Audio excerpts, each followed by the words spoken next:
message à la parole de Dieu. Et le message que nous allons donner s'intitule « Le mariage selon la volonté de Dieu ». Est-ce que tu peux dire à ton voisin « Le mariage selon la volonté de Dieu ». Tu peux le répéter comme ça? Merci, que Dieu vous bénisse. Qu'est-ce que le mariage selon la volonté de Dieu? Le mariage selon la volonté de Dieu, premièrement, c'est une union de cœur entre deux personnes, en l'occurrence l'homme et la femme, qui consentent de vivre ensemble pour le meilleur et pour le pire. Je répète, le mariage selon la volonté de Dieu est une union de cœur entre deux personnes, en l'occurrence l'homme et la femme, qui consentent de vivre ensemble pour le meilleur et pour le pire. Gloire au Seigneur. Deux personnes qui consentent. Je n'ai pas dit 3 personnes. Je n'ai pas dit 4 personnes. Je n'ai pas dit 5 personnes. Le mariage selon la volonté de Dieu, c'est une union de cœur d'abord entre deux personnes. Et pas n'importe quelle personne. L'homme et la femme. Je n'ai pas dit entre l'homme et un animal pour que ça soit de la zoophilie. Non, ça ce n'est pas selon la volonté de Dieu. Je n'ai pas dit entre l'homme avec l'homme. Non, pour que ça devienne de l'homosexualité. Ça ce n'est pas la volonté de Dieu. Je n'ai pas dit non plus union de cœur entre la femme et la femme pour que ça devienne du lesbianisme. Ça ce n'est pas la volonté de Dieu. Le mariage selon la volonté de Dieu, c'est une union de cœur entre deux personnes, l'homme et la femme. Alléluia. Gloire au Seigneur. Ceux qui célèbrent le mariage homosexuel sont en train de pécher contre la volonté de Dieu. On ne peut pas unir l'homme avec l'homme. C'est une famille, c'est une abomination, c'est une saleté, c'est l'impureté, c'est la malpropreté spirituelle et morale. Là au Seigneur. On ne peut pas unir la femme avec la femme. C'est une union contre nature. Contre nature. Et l'homme de plus en plus est en train de perdre l'image que Dieu lui a donnée. L'homme ressemble de plus en plus à un animal. À un animal. Alléluia. Mais vous gardez encore l'image de Dieu. C'est pourquoi je bénis ces bien-aimés qui sont venus ici. Je vois bien un homme et une femme. C'est ça la volonté de Dieu. C'est ça le mariage selon la volonté du Créateur. Vous êtes bénis. Avant même que je vous consacre, vous êtes déjà bénis. Avant même que je vous unis, vous êtes déjà bénis. C'est ça, c'est la volonté du Créateur. Alléluia. Bravo Seigneur. Que Dieu soit béni. Que Dieu soit loué. Lisons un texte de la Bible. Matthieu, vous allez voir ce que Jésus lui-même confirme à propos du mariage. Matthieu chapitre 19, verset 4. On fait lire ça. On descend jusqu'au verset 6.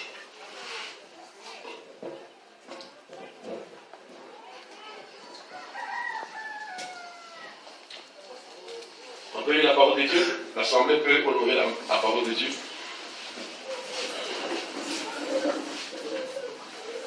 Nous lisons Matthieu chapitre 19. Yes, à partir du verset 4. À partir du verset 4 jusqu'au 9e verset. Oui, jusqu'au 6e verset. Jusqu'au 6e verset, nous lisons au nom de Jésus. Amen. Il répondit.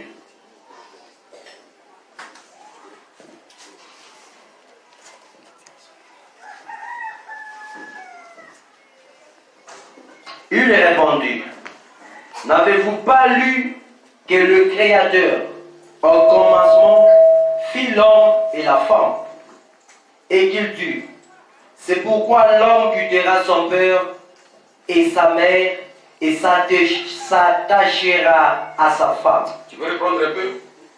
Il répondit, N'avez-vous pas lu que le Créateur, Yes. au commencement, fit l'homme et la femme, et qu'il dit, c'est pourquoi l'homme quittera son père et sa femme, et s'attachera à sa femme, et les deux deviendront une seule chair. Ainsi, ils ne sont plus deux, mais ils sont une seule chair. Que l'homme donc ne sépare pas ce que Dieu a joint. Est-ce qu'on peut acclamer pour la parole du Seigneur? Gloire au Seigneur. Merci pour vous asseoir. Vous savez, j'ai entendu ce que Jésus a dit. Il a dit, le Créateur au commencement, il fit l'homme et la femme. Et il dit que l'homme quittera son père et sa mère et s'attachera à sa femme. Et les deux deviendront une seule chair. Je reprends. L'homme quittera son père et sa mère et s'attachera à qui? À sa femme. Est-ce qu'il a dit qu'il s'attachera à ses femmes? C'est pour dire ceci. Le mariage selon la volonté de Dieu, c'est le mariage monogamique. L'homme doit avoir une seule femme. L'homme ne doit pas se marier à plusieurs femmes.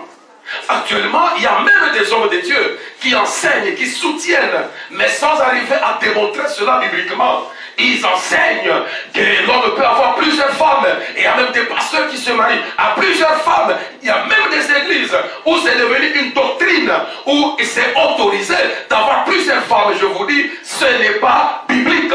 Parce que, et donc comme référence, vous voyez David avait plusieurs femmes, il se réfère à l'Ancien Testament. Bien entendu, l'Ancienne Alliance, on trouve là-bas ce qu'on appelle la volonté permissive de Dieu. C'est là que Dieu permettait même que les frères et sœurs d'une même famille puissent se marier. Là, c'est dans la volonté permissive de Dieu. C'est dans la volonté permissive de Dieu, où Dieu permettait certaines choses. En ce temps-là, c'était une autre dispensation. C'est là qu'on trouvait aussi que Dieu il permettait que l'homme puisse avoir plusieurs femmes. Mais voilà la volonté de Dieu, ce qu'on appelle la volonté parfaite de Dieu en Jésus-Christ. Nous sommes dans la nouvelle alliance. C'est une nouvelle dispensation où Dieu exprime sa volonté parfaitement. La volonté parfaite de Dieu sur le mariage, c'est clairement exprimé par le Seigneur lui-même. Matthieu chapitre 19, versets 4 à 6. Il dit, l'homme quittera son père et sa mère et s'attachera à ses femmes. L'homme quittera son père et sa mère et s'attachera à ses deux femmes. L'homme quittera son père et sa mère et s'attachera à sa femme.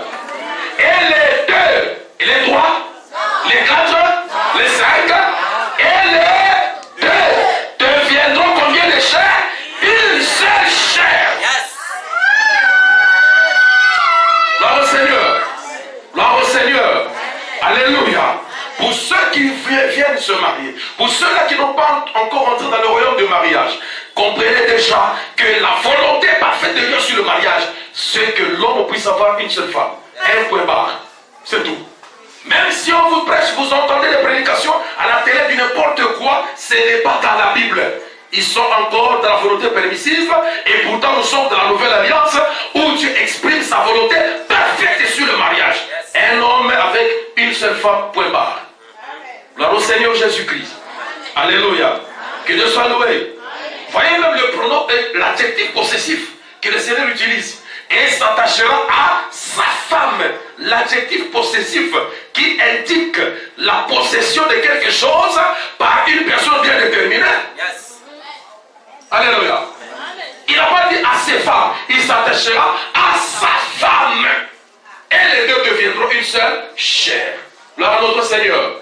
C'est ça le mariage, selon la volonté de Dieu. Mais si quelqu'un n'a pas encore connu le Seigneur, il s'est marié à plusieurs femmes alors qu'il était accompagné, il peut venir au Seigneur tel qu'il est. Tel qu'il est, c'est-à-dire qu'il vient au Seigneur avec toutes ses femmes. Maintenant, dans le Seigneur, il va rencontrer la volonté parfaite de Dieu sur le mariage. Et il va prendre une décision. S'il veut rester avec ses femmes, une telle personne peut avoir le salut parce que le salut est individuel. Mais cette personne ne peut pas occuper des charges dans l'église. Cette personne ne peut pas exercer le sacerdoce de Dieu. Il ne peut pas, la personne là ne peut pas exercer le sacerdoce. Ne peut pas occuper des charges dans l'église. Même pas être protocole, non. Gloire à notre Seigneur. Amen. Alléluia. Amen. Que Dieu soit loué. Amen. Que Dieu soit béni. C'est ça la volonté de Dieu sur le mariage. Le mariage c'est la volonté de Dieu. L'église est là pour remettre les choses sur les rails. Et les parents, lorsque vous recevez de tels messages, c'est pour que vous puissiez aussi transmettre cela, orienter vos enfants dans les choix et leur dire, lorsque vous vous mariez, vous devez vous marier une seule fois avec la femme de votre vie, une seule femme, pas deux ou trois. Oh, vous voyez, mais notre grand-père avait autant, notre tel oncle, et ils sont encore dans le monde. Mais toi, tu es dans le Seigneur, une seule femme, un peu bas. Gloire au Seigneur. Qu'est-ce que le mariage selon la volonté de Dieu? Deuxièmement, le mariage selon la volonté de Dieu est un engagement sacré. Dis à ton voisin, engagement sacré. Gloire au Seigneur Jésus. Ce qui est sacré, c'est ce qui appartient à Dieu. C'est ce qui est consacré à Dieu. Ce qui est consacré à Dieu, ce qui appartient à Dieu est sacré. Et qu'est-ce qui donne au mariage le caractère sacré? Toujours dans Matthieu chapitre 19 qu'on nous a lu, on descend, on va